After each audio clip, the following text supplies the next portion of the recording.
En agosto de 1824, el Congreso convocó a las primeras elecciones federales. Cada legislatura estatal podría nombrar a 2 candidatos y los 2 que recibieran el mayor número de votos serían elegidos como presidente y vicepresidente. Los resultados fueron anunciados el 1 de octubre de 1824 y por mayoría de 17 estados, Guadalupe Victoria ganó las elecciones. El 10 de octubre fue declarado el primer presidente de los Estados Unidos mexicanos para el periodo 1825-1829. El 8 de octubre de 1824, el presidente y el vicepresidente Nicolás Bravo juraron la Constitución. Guadalupe Victoria asumió el cargo de presidente interino del 10 de octubre de 1824 al 31 de marzo de 1825. Su periodo constitucional en el cargo se inició el 1 de abril de 1825. La inauguración fue solemne y austera, como es requerido por el republicanismo. Ese día, Victoria afirmó: la independencia se afianzará con mi sangre y la libertad se perderá con mi vida. Estoy consciente de que la nave del Estado ha de surcar un mar tempestuoso y difícil, que la vigilancia y las fuerzas del piloto no alcanzan a contener el ímpetu de los vientos, que existen averías en el casco y el norte es desconocido. Mi limitación e independencia habrán de producir errores y desaciertos, que nunca serán efecto de la voluntad. Yo imploro, pues, vuestra indulgencia. Estos son, Señor, los votos de mi corazón. Estos mis principios. Perezca yo 1000 veces si mis promesas fueran desmentidas o burlada la esperanza de la patria. El verdadero nombre de Guadalupe Victoria era José Miguel Ramón Adauto Fernández Félix. Nació el 29 de septiembre de 1786 en la villa de Tamazula, provincia de Nueva Galicia, en el actual estado de Durango. A los 19 años ingresó en el seminario y posteriormente en 1807 viajó a la Ciudad de México para continuar sus estudios en jurisprudencia en el Colegio de San Ildefonso. En 1811 abandonó los estudios para unirse al movimiento de independencia bajo las órdenes de José María Morelos y Pavón. En ese tiempo fue cuando adoptó el nombre de Guadalupe Victoria. Fue ascendido al grado de coronel y combatió al ejército realista en Oaxaca, Nautla y el puerto de Veracruz. Después de que Morelos fue ejecutado en 1815, la insurgencia estaba debilitada por el fallecimiento de su líder, pero no derrotada, ya que Vicente Guerrero y Guadalupe Victoria surgieron como líderes en la lucha armada contra las tropas realistas. Victoria defendió la zona de Veracruz usando la guerra de guerrillas. Gracias a ello se consiguió la plaza de Paso del Rey. Sin embargo, en 1817, Victoria fue abandonado por sus tropas, por lo cual fue perseguido por las autoridades españolas y en consecuencia se ocultó en la selva. Una vez consumada la independencia, Guadalupe Victoria entró en conflicto con Iturbide, quien proponía una monarquía, en lugar de una república como se había acordado antes. Este punto es importante porque en el gobierno de la república el pueblo y sus representantes tienen el poder, mientras que en la monarquía el poder está en el monarca. Por su oposición a la monarquía, Victoria fue aprehendido, pero logró escapar de su prisión. Como presidente de la nueva república, Guadalupe Victoria fue el encargado de reconstruir la devastada economía, resultado de la larga guerra de independencia y el embargo promovido por la monarquía española. Para resolver la falta de suministros, resultado del embargo, creó la Marina Mercante del país, con la que abrió rutas comerciales con los puertos de los países americanos que habían reconocido la independencia nacional y con los que se establecieron relaciones diplomáticas. Una de sus principales preocupaciones fue lograr el reconocimiento de alguna potencia europea. El gobierno de Victoria se vio obstaculizado por graves problemas financieros. Sus gastos promedio eran de 18 millones de pesos al año, pero solo recolectaba la mitad de esa cantidad en impuestos. Con el fin de resolver esa situación, Victoria tuvo que buscar ayuda externa. El Reino Unido, conociendo la difícil situación del presidente, lo convenció para aceptar 2 préstamos, cada uno de más de 3 millones de libras esterlinas. Estos préstamos, negociados a través de casas bancarias como Berkeley y Goldsmith, evitaron la quiebra del gobierno y ayudaron a mantener la paz social, factores que permitieron a Victoria cumplir su mandato completo. A pesar de esos problemas financieros, la administración de Victoria tuvo aspectos muy positivos. 2 de sus logros fueron la creación de la hacienda pública y la abolición de la esclavitud, que fue declarada el 16 de septiembre de 1825 cuando celebró por primera vez el Grito de Dolores. Ese día, las calles y las casas del Distrito Federal se adornaron con cortinajes, guirnaldas, flores, velas, y el presidente Guadalupe Victoria recibió en Palacio Nacional a los representantes extranjeros. El acto implicaba el reconocimiento de sus respectivos gobiernos a la soberanía mexicana. Hay que destacar la conmemoración el día 15 en manos de las autoridades civiles y el 16 con una serie de tradiciones de carácter religioso y militar. Contrario al mito popular, no fue Porfirio Díaz quien estableció el día 15 para esta celebración. Desde el inicio se hizo así.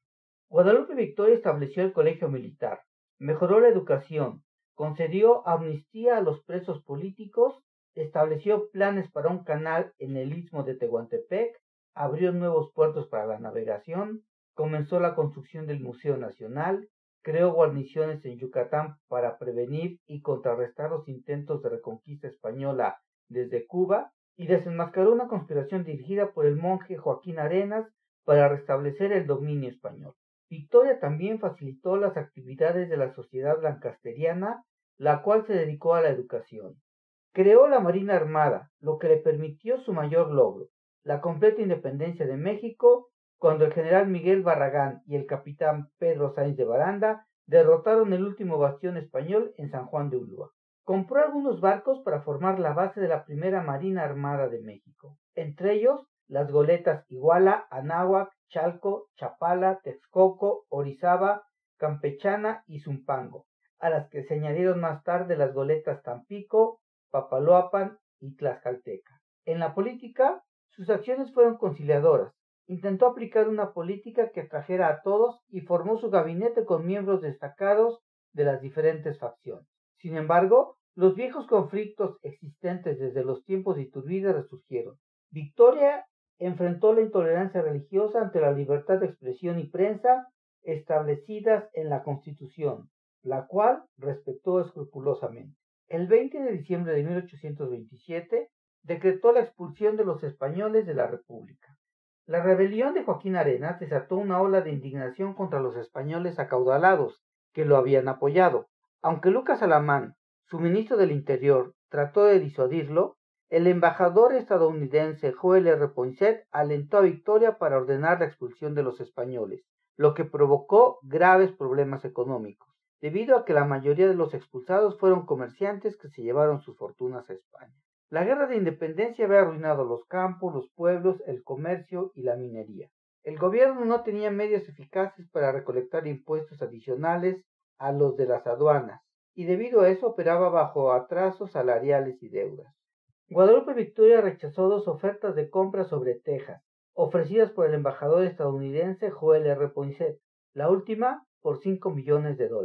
El 18 de agosto de 1824 emitió un decreto para poblar los territorios del norte, Alta California, Nuevo México y la parte norte del estado de Coahuila y Texas. El decreto dejó la administración de las tierras públicas en manos de los estados. El 24 de marzo de 1825, el Congreso aprobó una ley para abrir totalmente las puertas a la colonización extranjera. Le dio a los colonos privilegios sobre la tierra y exención de impuestos durante 10 años. La inmigración de estadounidenses fue abundante y rápidamente se formaron comunidades que conservaron su lengua, religión y costumbre, dando lugar a vínculos débiles con el resto del país. Desobedecieron las leyes mexicanas y mantuvieron la esclavitud en territorio mexicano. En 1826, el primer intento de separatismo se dio cuando el empresario Hayden Edwards declaró la independencia del estado de Coahuila y Texas y creó la República de Fredonia, cerca de Nagodeches. La rebelión fue rápidamente sofocada. Como resultado directo de las acciones de Edwards, Victoria autorizó una amplia expedición, llevada a cabo por el general Manuel Mier y Terán, para inspeccionar los asentamientos de Texas y recomendar un futuro curso de acción. Los informes de Mier y Terán dieron lugar a la promulgación de las leyes del 6 de abril de 1830 que restringían severamente la inmigración de Texas. Durante su mandato, Guadalupe Victoria enfrentó varios intentos de golpe de Estado contra su gobierno. 7 meses después de comenzar su administración fue descubierto el primer intento. Otro fue descubierto a finales de 1827. El 23 de diciembre de 1827, la logia escocesa declaró el Plan de Montaño en Tulancingo, en el hoy estado de Guerrero, el cual se basaba en 4 puntos: la extinción de las sociedades secretas, el cambio de gobierno, la expulsión del embajador de Estados Unidos y el cumplimiento estricto de la Constitución. El vicepresidente Nicolás Bravo, cabeza de la revuelta, afirmó que su único propósito fue liberar al Congreso y al gobierno de Victoria de la influencia de la logia yorquina. El plan buscaba principalmente la reorganización del gobierno, el cual mostró serias deficiencias en el control de los ingresos públicos y la expulsión del representante de los Estados Unidos, sobre la base de que ese país se entrometía en los asuntos internos de México. Posteriormente, Joel R. Poinsett fue expulsado de México el 3 de enero de 1830. El levantamiento fue reprimido por Vicente Guerrero el 6 de enero de 1828, después de una débil resistencia. Nicolás Bravo fue expulsado de México, mientras que los otros rebeldes fueron encarcelados. Uno de los principales objetivos de Guadalupe Victoria fue el reconocimiento de México como nación independiente por una potencia europea. Finalmente obtuvo el reconocimiento, seguido del establecimiento de relaciones diplomáticas con el Reino Unido, los Estados Unidos de América, la República Federal de Centroamérica y la Gran Colombia. Esto redujo los problemas económicos causados por el embargo impuesto por la corona española. Los problemas económicos se redujeron aún más cuando varias empresas británicas comenzaron trabajos de minería en México, lo que dio lugar a una gran afluencia de capitales. También ratificó el Tratado Adams-Onis y por lo tanto la frontera con los Estados Unidos.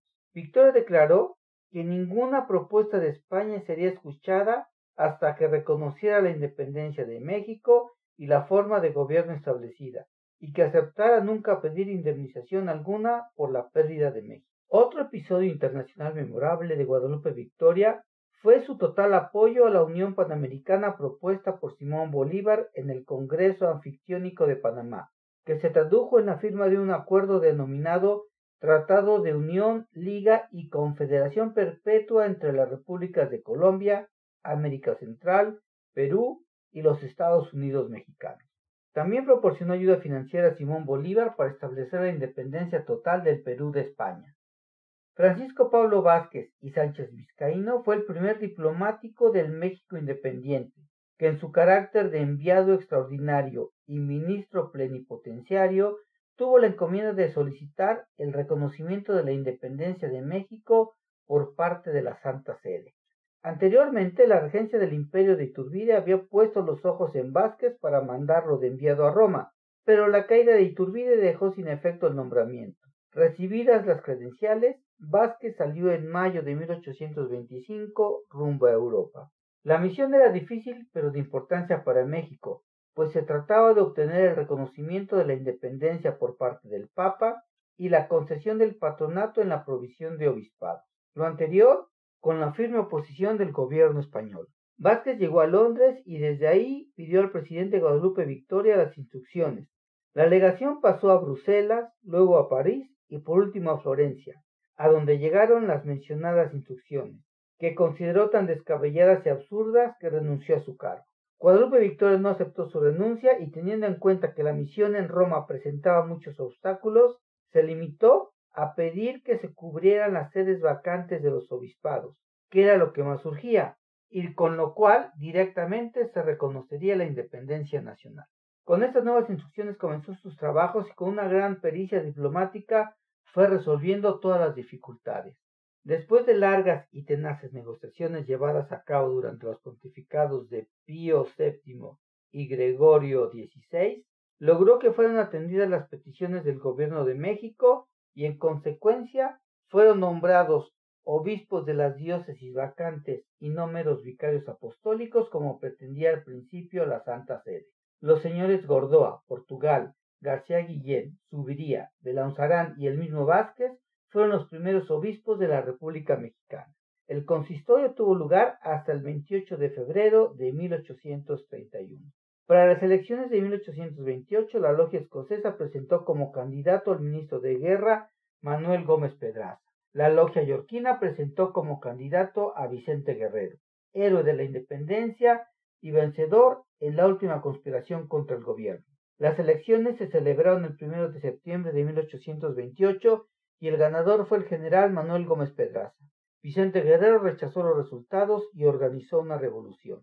El 30 de noviembre ocurrió el motín de la Acordada, revuelta encabezada por el general José María Lobato, el coronel Santiago García y Lorenzo de Zavala contra el gobierno de Guadalupe Victoria por su apoyo a Gómez Pedraza. Las tropas revolucionarias exigieron la renuncia del presidente Victoria y su sustitución por Guerrero. Gómez Pedraza huyó de la Ciudad de México renunciando a su derecho a la presidencia. Eso fue aprovechado por la multitud que se dirigió al Parián, núcleo del comercio mexicano, y comenzó el saqueo y quema de tiendas y comercios, arruinando a cientos de comerciantes españoles, mexicanos y extranjeros. Como resultado, a principios de 1829 el Congreso anuló las elecciones de 1828 y eligió como presidente a Vicente Guerrero. Victoria le entregó la presidencia cuando su mandato concluyó el 1 de abril de 1829. Cuando Victoria entregó la presidencia a su sucesor Vicente Guerrero, le dijo: ratifico la promesa de retirarme de todos los negocios públicos como expresidente, pero si el país estuviera en peligro y fuera necesario dejar todo para salvarlo, usted sabe que no dudaré en sacrificarme. Después de terminar su mandato, Guadalupe Victoria se retiró a su hacienda El Jobo en Veracruz. Poco tiempo después, regresó a la vida pública. Esto fue Los Hechos de la Historia. Yo soy Manuel Palomino.